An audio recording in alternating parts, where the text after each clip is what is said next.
শুভেচ্ছা জনাই আৰম্ভ কৰিব ওলাইছো কবিতা বৃত্তি। কবিতাৰ শিৰোনাম মোৰ দেশ, কবি হীৰেন ভট্টাচাৰ্য।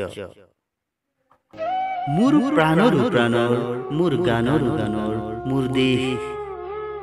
মোৰ প্ৰতিটো কামে, মোৰ প্ৰতিটো চিন্তাই এই দেশৰ বুকুত ৰছে হৈ সোণোৱালী ভৱিষ্যতৰ সপোন। মোৰ জীৱনৰ আহে আহে, মোৰ যৌৱনৰ কুহে কুহে সেই সপোনৰ কলৰৱ। দেহে দেহে দেশ আছে এনে বহু দেশৰ অৰমে দৰমে মই ঘূৰিছো। কেতিয়াবা সাগৰ পাৰত, কেতিয়াবা খেজুৰ তলত, নতুবা পাহাৰ তলিত খন্তেক জিৰাইছো। বন্ধুৰ সতে প্ৰাণ খুলি প্ৰাণৰ কথা পাতিছো। তাৰপিছত আকৌ আৰম্ভ কৰিছো নতুন যাত্ৰা। এনে বহু যাত্ৰাৰ শেষ মোৰ দেশ, যাৰ বুকুৰ উমে মোক দিছে ভাল পোৱাৰ আনন্দ, যৌৱনৰ প্ৰাচুৰ্য, জীৱনৰ নতুন অৰ্থ। এই দেশৰ প্ৰতিটো পুৱাই মোলৈ লুকাই আনে ঐশ্বৰ্যৰ বিপুল সম্ভাৰ।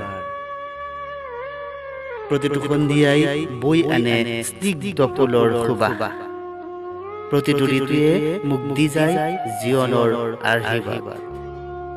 মোৰ দেশৰ বাবে মই জীয়াই আছো, এই দেশৰ বাবে মই জীয়াই থাকিবলৈ মৰণপণ কৰিছো।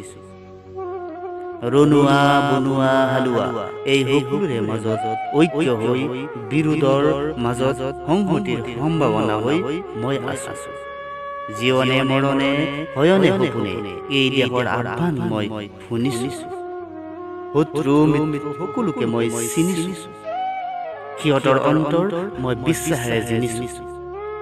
শান্তিৰ চৰাইজনীক আজলি ভৰাই দিছো, ভঁৰালৰ এমুঠি ধান, পৰাণৰ একোটি গান।